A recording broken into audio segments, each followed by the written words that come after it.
Hello అండి, అందరికీ నమస్కారం.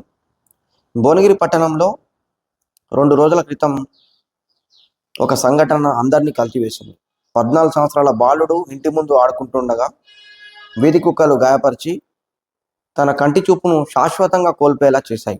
ఈ సంఘటన భువనగిరి పట్టణం ప్రధానికాన్ని, దాంతోపాటు పరిసర నివసించే వారిని కూడా తీవ్రంగా కలిచివేసింది. ప్రస్తుతం ఆ బాలుడు చికిత్స తీసుకుంటున్నాడు. అక్కడ వైద్యం చేసే డాక్టర్లు ఏం చెప్పారంటే, ఈ బాలుడు బతికినంత కాలం ఈ యొక్క కంటి చూపును కోల్పోవడం జరుగుతుంది. ఒకే కంటితోని తను ఈ ప్రపంచాన్ని చూడగలడు అని చెప్పి కూడా చెప్పడం జరిగింది. ఎంతలా అంటే ఆ కనుగుడ్డును కూడా పీకి పక్కన పడేసేంత ఆ విధంగా కుక్కలు దాడి చేయడం జరిగింది.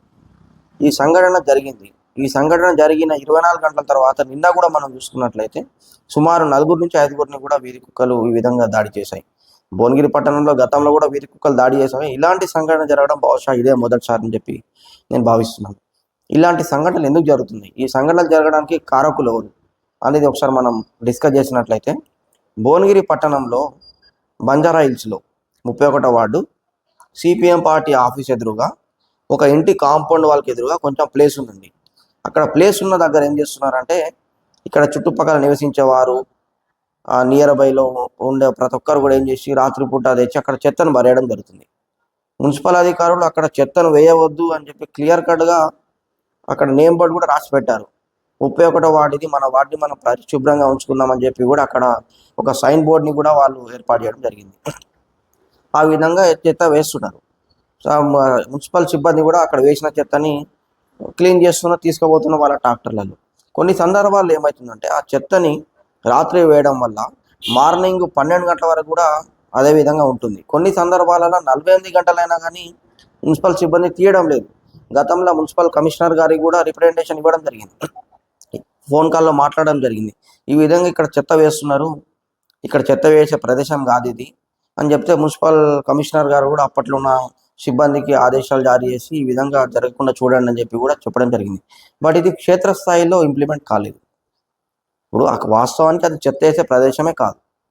అయినప్పటికీ చెత్త వేస్తున్నారు అనుకోండి, ఏదైనా ఒక దగ్గర కలెక్ట్ చేయాలి, చెత్త వేస్తున్నారు, ఇది కంటిన్యూ అవుతుంది అన్నప్పుడు మున్సిపల్ అధికారులు కూడా ఇక్కడ కనీసం ఒక చెత్త వేసే కుండిని కూడా ఏర్పాటు చేయలేదు.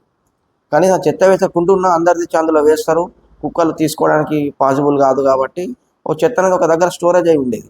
ఇట్లా ఓపెన్గా తెచ్చి ఓపెన్ ప్లేస్లో ఇట్లా ఎవరికి వాళ్ళు బండి ఆపుకొని పడేసి వెళ్ళిపోవడం వల్ల ఆ చెత్తని అందులో ఉన్న ఇప్పుడు ఇంట్లో మిగిలిపోయిన అన్నాన్ని అవన్నీ కూడా తెచ్చి పడేస్తున్నారు. దానివల్ల కుక్కలు దానికి అలవాటు పడ్డాయి. అక్కడ ఉన్న ఆహార పదార్థం తీసుకురావడం, తీసుకొచ్చి తినడం, ఆ రోడ్ అంతా ఖరాబ్ చేయడం, రోడ్లు ఆ చెత్తకు ఎదురుగా ఉన్న షాప్స్ అన్నింటిని కూడా ఖరాబ్ చేయడం, ఇవన్నీ కూడా జరగడం జరుగుతుంది. అలాగే ఇంకొక మేజర్ ఇన్సిడెంట్ ఏంటంటే, ఈ చెత్త వేసే ప్రదేశం గుండా దాటిపోవడానికి సుమారు 10 కాలేజీలు, విద్యా సంస్థలు ఉన్నాయి, స్కూల్స్. ఇప్పుడు సాధన స్కూల్కి ఎదురుగానే మనం చూసుకున్నట్లయితే మన విజ్ఞాన స్కూల్ ఉన్నది. ఇక్కడ అందరు కూడా చిన్నపిల్లలు వచ్చే అవకాశం ఉంటుంది. వీళ్ళందరూ కూడా ఇదే దారి గుండా ప్రయాణం చేయాలి. సుమారు ఇదే ఏరియాలో కేవలం నేను చెప్పిన అడ్రస్ దగ్గరనే 30 నుంచి 50 కుక్కలు ఈజీగా మనకు కనబడతాయి. ఎప్పుడైనా దాడి చేసే అవకాశం ఉంటుంది. కావున ఇలాంటి సంఘటనలు మరికొన్ని జరగకముందే తేరుకొని ఇప్పటికైనా మున్సిపల్ అధికారులు కానీ ఇక్కడ కనీసం చెత్త వేయకుండా ప్లాన్ చేయండి. లేదంటే వేరే ఆల్టర్నేట్ సొల్యూషన్ లేనప్పుడు కనీసం ఒక చెత్త కుండినైనా ఏర్పాటు చేయండి అని చెప్పి కూడా ఇక్కడ కోరడం జరుగుతుంది.